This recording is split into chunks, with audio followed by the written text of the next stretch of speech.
we think that everyone should be a co-op because any other model is all about people doing a lot of labor and then someone is profiting off of that labor. Cooperatives, we are equally sharing the sort of fruits of our labor, if we will, and we're in it together. I think it's really revolutionary. It's can change the world.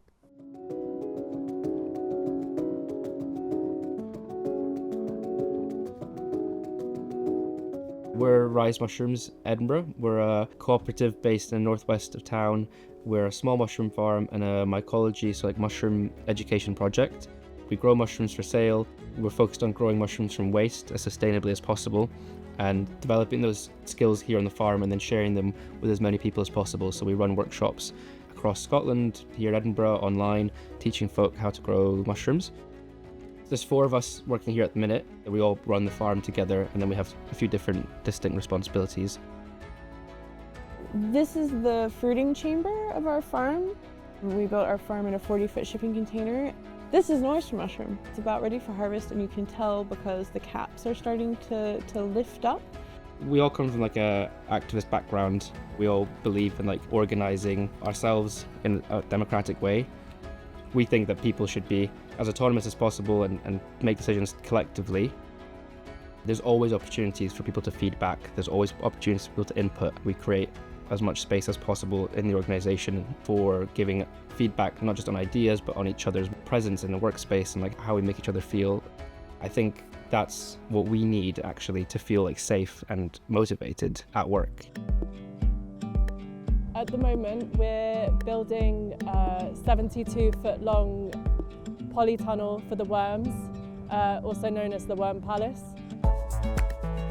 I'm Roxy, and I'm the new worm wrangler. My job is to build on the work that Rhyze has been doing already, transforming waste into food.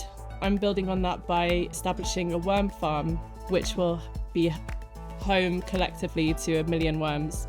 So this is all the worms that we have currently. We've got 2 types of worm in here, red wigglers and dendrobina worms. It's a nice little red wiggler here. I wanted to join a co-op because I'm really interested in non-hierarchical ways of working. We all share responsibility for the work that we're doing, being that more closely attached to the successes and failures means that there's a lot of skin in the game. I'm really invested in the projects. I think being that closer to the end result really helps with motivation for the project. We're really proud to be an accessible workplace that can create like really meaningful employment opportunities for folk who've struggled to fit inside rigid structures. And a lot of people who've really actually struggled with full-time employment elsewhere because they don't feel understood. There's not the structures in place to actually hear each other out, to actually take the time to learn how to work together. There's loads of people out there who, you know, feel so dejected because they're really clever people, but they can't work inside really rigid systems. My advice for someone setting up a co-op would be to make sure you have investment capital. Get training in areas of what you don't know what to do, to talk to other people who run cooperatives and ask them like, what should I be thinking about? Yeah, I think when you do something close to your heart and has a lot of meaning for you, it's easy to throw your whole self into it. But if you want the impact of what you do and for your project to have longevity, you have to figure out how to do it in a way that is sustainable for yourself and like your colleagues. So one of the main principles of being a cooperative is that you support other cooperatives, you work together. The theory is that it should spread and that co-ops should work closely together. There's an immense sense of solidarity in the cooperative community. Yeah, I mean, we really just want to scale what we're doing.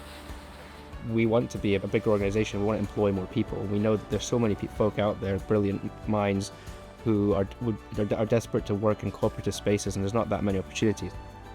Yeah, I think a lot of people want the world to look very different. They want to do different things with their lives. So many young people who want to have ethical jobs are chasing so few of them. People are desperate for inspiration. It is possible to have a job, to contribute, and to feel empowered and satisfied in models that are different.